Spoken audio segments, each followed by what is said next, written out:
सुप्रभात बेटा। तो संस्कृत की कक्षा में आज हम करेंगे शब्द रूप। शब्द रूप कौन सा? अस्मद शब्द रूप।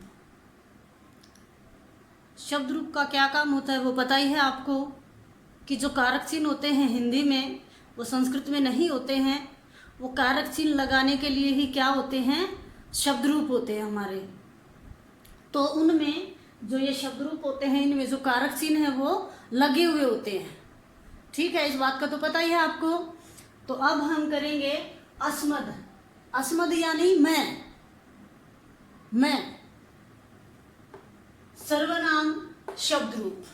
सर्वनाम आपको पता ही होता है कि सर्वनाम तो आपको पता ही है कि क्या होते हैं। जो शब्द संज्ञा के स्थान पर आए उन्हें क्या कहते हैं?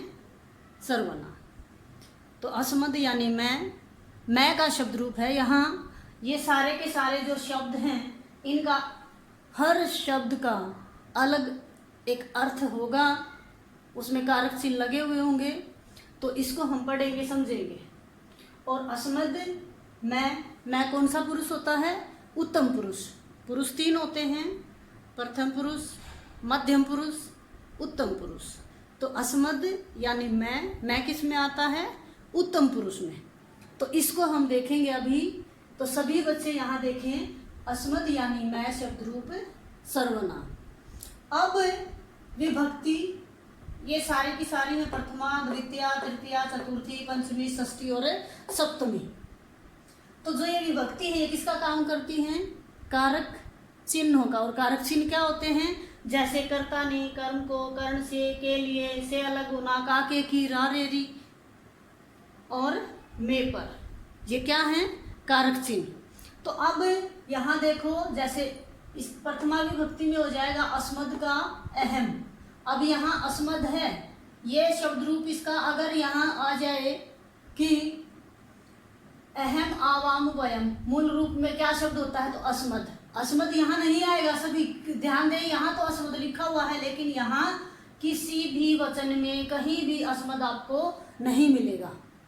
ठीक है, सबसे पहले तो ये शब्द यहाँ पूरा ही बदल जाता है। ये शब्द आपको अस्मद जो है यहाँ नहीं है, कहीं भी सेम लिखा हुआ, बदल जाता है। अस्मद का क्या हो गया? अहम। अहम क्या है? प्रथमा विभक्ति का एक वचन है। तो अहम आवाम वयम। अगर इसका हम प्रथमा विभक्ति का हिंदी अनुवाद करेंगे तो क्या हो जाएगा? मैंने, क्योंकि कारक चिन्ह लगा हो ना प्रथमा विभक्ति का। कौन सा कारक होता है? कर्ता। और क्या लगेगा कारक चिन्ह? ने। कौन सा कारक चिन्ह है? ने। तो मैंने, हम दोनों ने और हम सभी ने। द्वितीया, माम, आवाम, अस्मान। तो क्या हो जाएगा? मुझको, हम दोनों को, हम सबको। को कारक चिन्ह है ना। अब तृतीया है, मया, आवाभ्याम, अस्माभि। तो कारक चिन्ह क्या है? से या के द्वारा तृतीया का। तो मेरे द्वारा, हम दोनों के द्वारा और हम सबके द्वारा। चतुर्थी है मह्यम, आवाभ्याम, अस्मभ्यम। क्या लग जाएगा? के लिए। तो मेरे लिए, हम दोनों के लिए और हम सबके लिए। पंचमी में अलग होने अर्थ में आती है। ठीक है, तो मत,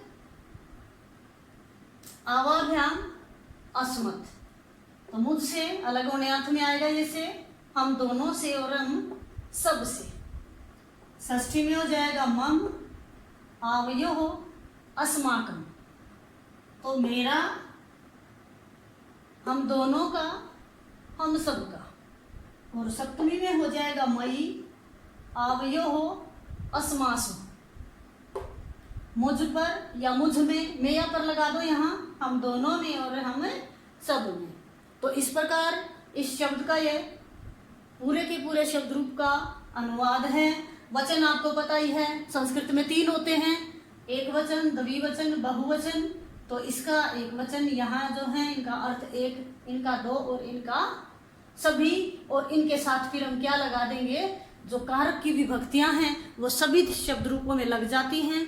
तो जो कारक, जो भी शब्द है उसके पीछे हमें ये कारक विभक्ति लगा देते हैं तो उसका अर्थ हो जाता। इसलिए संस्कृत में शब्द रूप बनाए गए हैं, क्योंकि कारक जो विभक्ति है वो अलग से, कारक चिन्ह अलग से नहीं लिखे जाते हैं बल्कि इनके साथ ही हैं। तो एक बार फिर से इसमें देखें, अगर हम विसर्ग देखेंगे तो आवयो आवयो षष्ठी द्विवचन में ही आया है, और उसके बाद तृतीया बहुवचन में है। बाकी कहीं भी क्या है, विसर्ग सिर्फ 3 जगह ही आए हैं, ये याद करेंगे हम। उसके बाद आवाभ्याम ये पता ही है आपको, द्विवचन में 3 जो विभक्ति होती है वे द्विवचन में बराबर होती हैं। द्विवचन इसका प्रथमा और द्वितीया में बराबर है, तृतीया चतुर्थी और पंचमी की द्विवचन की विभक्ति बराबर हैं, और षष्ठी में अगर देखेंगे तो षष्ठी और सप्तमी की द्विवचन में बराबर हैं। यानी ये 2 विभक्ति एक समान और ये 3 एक समान और ये 2 एक समान। तो ज़्यादा मुश्किल नहीं है अगर आप इसको याद करोगे, लेकिन हमें ये इस ढंग से